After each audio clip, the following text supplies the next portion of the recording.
Robots का नाम सुनते ही हमारे जहन में विकसित देशों का ख्याल आता है, जैसे जापान, या फिर हॉलीवुड की उन फिल्मों का ख्याल आता है जहां रोबोट्स कभी इंसान के दोस्त दिखाए जाते हैं तो कभी दुश्मन।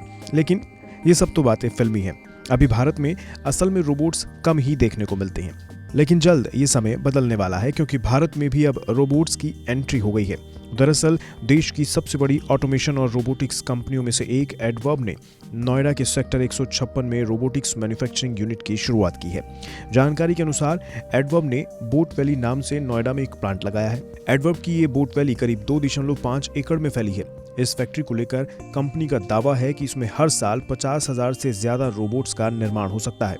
इतना ही नहीं, इस फैक्ट्री में करीब 450 लोगों को रोजगार भी मिलेगा।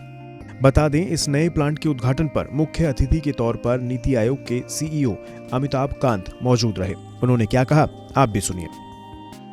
एडवर्ब टेक्नोलॉजीज को और नोएडा के सीईओ को मैं बधाई देना चाहूँगा कि बहुत ही शानदार और बहुत लाजवाब फैक्ट्री इन्होंने यहाँ लगाई है, जो कि पूरी ग्लोबल स्टैंडर्ड की और मेरे विचार से ये इंडिया की सबसे बड़ी रोबोटिक फैक्ट्री होगी।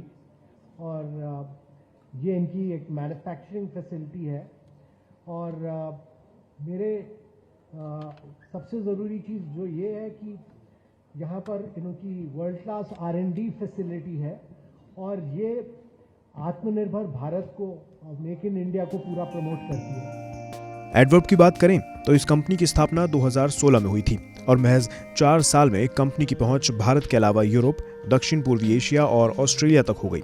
सिंगापुर, ऑस्ट्रेलिया और नीदरलैंड में कंपनी ने 100% स्वामित्व वाली सहायक इकाइयां स्थापित की हैं। इस प्लांट को लेकर कंपनी का कहना है कि इसमें इंडस्ट्री के अंदर इस्तेमाल किए जाने वाले सभी तरह के रोबोट्स बनाए जाएंगे। वेयरहाउसेस के रोबोट्स सामान को एक जगह से दूसरी जगह ले जाने में काम आएंगे। इस प्लांट में 6 किलो से लेकर 2 टन तक के सामान ले जाने वाले रोबोट्स बनेंगे। बता दें, रोबोट्स का मार्केट अब दुनिया में कई देशों में बढ़ रहा है।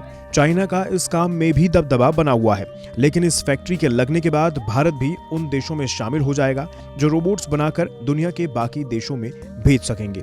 इससे आने वाले समय में देश में टेक्नोलॉजी बढ़ेगी, डेवलपमेंट बढ़ेगा, साथ ही ई-कॉमर्स कंपनी, वेयरहाउसेज और इंफ्रास्ट्रक्चर भी डेवलप होगा और इससे भारत के मेक इन इंडिया को बल भी मिलेगा।